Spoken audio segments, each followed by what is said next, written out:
গ্রামের মানুষ সহজ সরল, এটাই তো এটাই তো জানি আমরা। গ্রামের মানুষ সহজ সরল, এটা যতটুকু জানেন তার চেয়ে অনেক বেশি অবাক হবেন যখন আপনি আপনার বাপ দাদার সম্পত্তিটা একটু দখলে নিতে চাবেন, একটু আপনার নিজের সম্পত্তিতে হাত দেন, তখনই আপনাকে বুঝিয়ে দিবে সহজ সরল কাকে বলে, কত দানে কত চাপ। আপনি কিভাবে আপনার অফিস নিয়ে, আপনার কর্মজীবন নিয়ে, আপনি শহরে আছেন, শহরেই থাকেন, শহরেই ভালো, আপনি প্রতিষ্ঠিত, ওইটাই আপনার জন্য ভালো, ওই রকম জীবন কয়জনে চাই, এইটা আপনাকে কতভাবে যে সে বোঝাবে। কিন্তু আপনি যখন আপনার সম্পত্তি ভাগ চাবেন বা আপনার নিজের অংশটা বুঝে নিতে চাবেন, তখন আপনাকে বহুভাবে বোঝানোর চেষ্টা করবে যে এই জায়গাতে সমস্যা, এই জমিতে বুক করা যাবে না, এইটাতে সিআরের সমস্যা, কাগজপত্রের সমস্যা, আরসিতে সমস্যা, মানে আপনাকে দিতে গেলেই যত সমস্যা। কিন্তু ওনারা যখন বুক করে খাচ্ছে তখন আবার কোনো সমস্যা নেই, ওনারা এতটাই সহজ সরল। শুধু স্বার্থে আঘাত লাগলেই ওনাদেরকে চেনা যায়, ওনারা কোন ঘাটের পানি খায় আর আপনি কোন গ্লাসের পানি খান। তো এরা, আপনি যখন এদের কাছে যাবেন, এদের সাথে কথা বলবেন, তখন দেখবেন আপনার জন্য খুব মরিয়া হয়ে তারা কিছু করার চেষ্টা করে, খুব আপ্যায়ন করে, খুব কিছু করে, খুব ঠান্ডা মাথায় আপনাকে ইমোশনালি বোঝানোর চেষ্টা করে যে আপনি কি করবেন, কি করা উচিত। কিন্তু যাই করেন, এই জমিতে হাত দেওয়া যাবে না, এই জমি আপনার দখলে নেওয়া যাবে না, মানে এই জমি কোনোভাবে নিতে পারবেন না।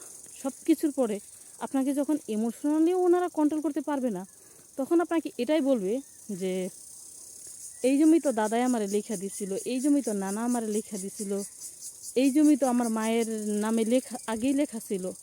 সর্বশেষ অস্ত্র এটাই। তো কোনোভাবেই আপনি তাদেরকে সহজ সরল বলতে পারবেন না। আপনি এই জিনিসটাকে শুধু তাদের বাপদাদার নামেও নয়, আপনি সালিশ করেও, পুলিশ নিয়েও, ম্যাজিস্ট্রেট নিয়েও আপনি তাদের কাছ থেকে এটা উদ্ধার করতে পারবেন না। তারা এতটাই সহজ সরল, এতটাই সহজ সরল যে আপনি কোনোভাবে তাদের থেকে আপনার ব্যক্তিগত, আপনার বাপের যে সম্পত্তি, আপনার নিজস্ব যে সম্পত্তি পাওনাটা, এটা আপনি কোনোভাবেই তাদের থেকে নিতে পারবেন না। আপনি যখনই নিতে যাবেন তখনই দেখতে পাবেন যে কী পরিমাণ সমস্যা ওই জায়গাতে থাকে। তো গ্রামের মানুষ সহজ সরল আর শহরের মানুষ খুব কুটিল, খুব জটিল, এই ট্যাগ লাগানোটা আপাতত বাদ দেন। ভালো খারাপ সব জায়গাতে আছে, শুধু স্বার্থে একটু আঘাত দিয়ে দেখেন, শুধু একটু নিজেরটা আদায় করতে শেখেন, সব জায়গাতেই দেখবেন ভাগ বসে আছে।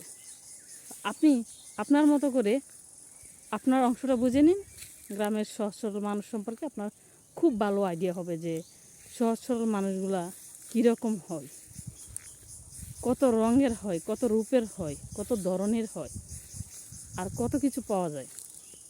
সহজ সরল মানুষের মধ্যে কত কিছু পাওয়া যায়, এটা আপনি তখনই দেখতে পাবেন। এমনও হয় যে আপনার দাদার কালের যদি কোনো লোন থাকে, সেইটার মধ্যেও আপনাদের অংশ ঢুকিয়ে দিবে, এত পরিমাণ তারা সহজ সরল। শুধু জমির ভাগ যখন তো ধরতে যাবেন, তখনই দেখবেন যে তারা ক্রিমিনালের থেকেও অনেক ঊর্ধ্বে বসবাস করে। তো গ্রামের মানুষ সহজ সরল, এই কথাটা বলে সহজ সরল মানুষদেরকে অপমান করবেন না। ভালো কিছু করেন, শুধু সহজ সরল মানুষদেরকে সহজ সরল বলে কষ্ট দিবেন না।